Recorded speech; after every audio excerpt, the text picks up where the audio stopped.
時代の荒波に揉まれ、美しく散っていった20人の日本の英雄たち。彼らは、各々の信念と勇気を持ち、歴史の舞台で輝かしい痕跡を残しました。ある者は義のために戦い、戦場で命を捧げ、ある者は革新と新しい時代を求めて立ち上がり、志半ばで倒れました。彼らの物語は単なる歴史の記録を超え、私たちの心に深く刻まれています。今回は、滅びの美学といえる20人の英雄たちと、最後の場所をご紹介します。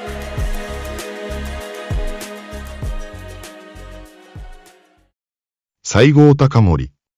西郷隆盛は、薩摩藩のリーダーとして、薩長同盟で中心的な役割を果たし、新しい時代を作るべく、260年続いた江戸幕府を滅ぼすことに尽力した人物です。倒幕維新に尽力した人物として、大久保利通、木戸孝允と共に、維新の三傑と呼ばれています。そのような人物にもかかわらず、西郷は新政府との考え方の違いから、故郷の鹿児島に帰ってしまいます。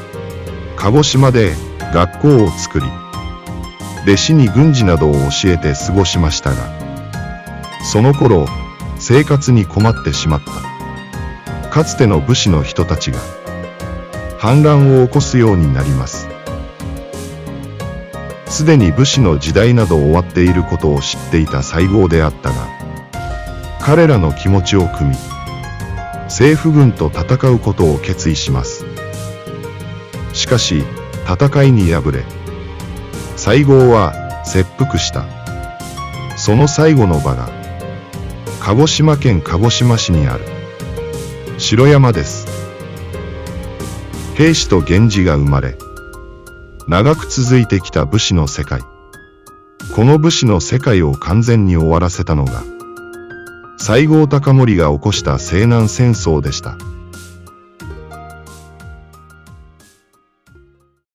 土方歳三。幕末期に農民から武士へと大出世した人物です。武士に憧れていた土方は、近藤勇らと共に、剣術に勤しんでいました。幕末期、倒幕を企む尊王攘夷運動で京都の治安が乱れたことにより、京都へ行くチャンスをつかみ、土方らは近藤の道場である紫英館から京都へと向かいました。新選組として京都の治安維持の活動をしていましたが、池田屋事件で尊王攘夷派のクーデターを事前に阻止する活躍をし、土方らは大出世することになります。土方は憧れた武士になれ、新選組のナンバー2という立場、名声を得て京都の女性にもモテました。まさに全盛期だった土方ですが、その期間は長くは続きませんでした。約260年も続いた江戸幕府が崩壊してしまったのです。新政府と旧幕府軍との戦争である戊辰戦争が始まり、京都での戦いに旧幕府軍が敗れると、新選組も江戸方面へ帰ることになりました。土方は追い詰められます。とはいえ、どこかのタイミングで戦うことをやめ、新しい時代を生きることもできたかもしれません。しかし、土方はそれを拒否しました。新選組の鬼の副長として組織をまとめ、武士よりも武士らしく生きてきた土方にとって、戦うことをやめるわけにいきませんでした。土方は死に場所を求め戦い続け、函館の地で美しく散りました。土方の最後の場所とされるのが、銃弾に倒れたとされる一本木関門。最後は諸説あるが、ここが有力とされています。沖田総司。土方歳三は組織を束ねたり、指揮官として有能であったとされますが、剣の強さという点では、新選組の中でもっと強い人たちはいました。では、新選組の最強剣士は誰だったのか。沖田総司を最強剣士とする声が多いようです。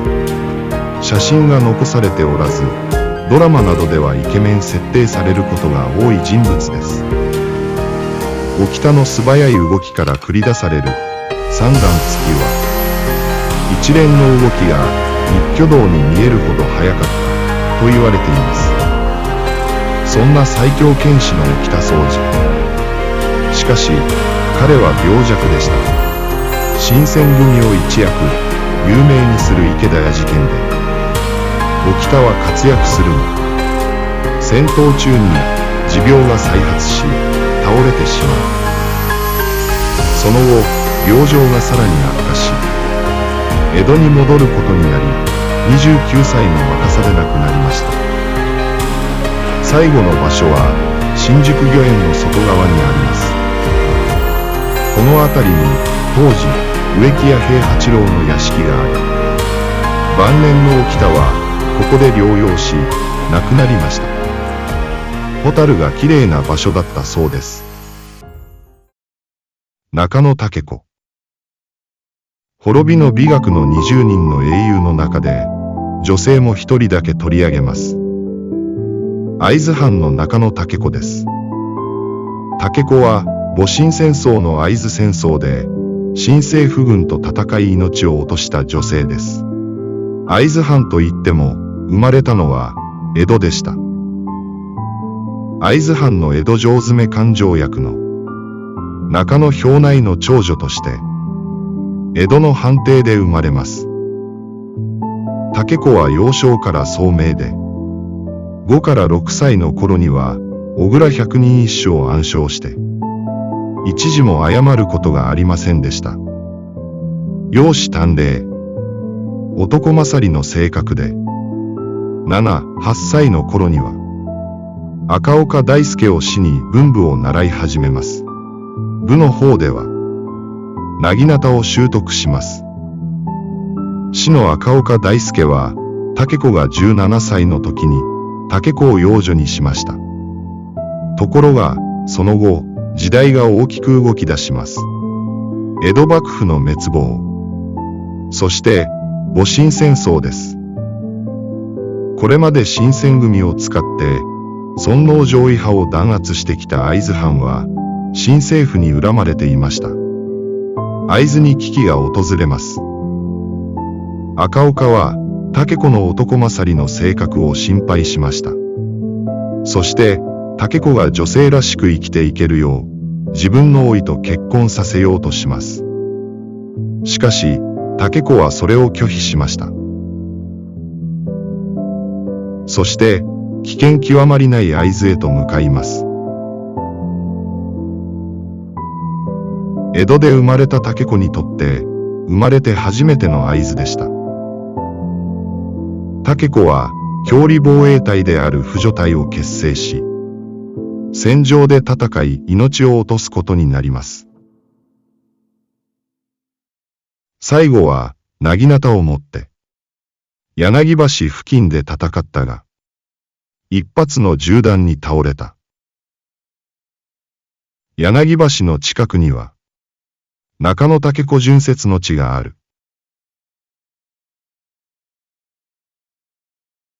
パート2に続きます。チャンネル登録をお願いします。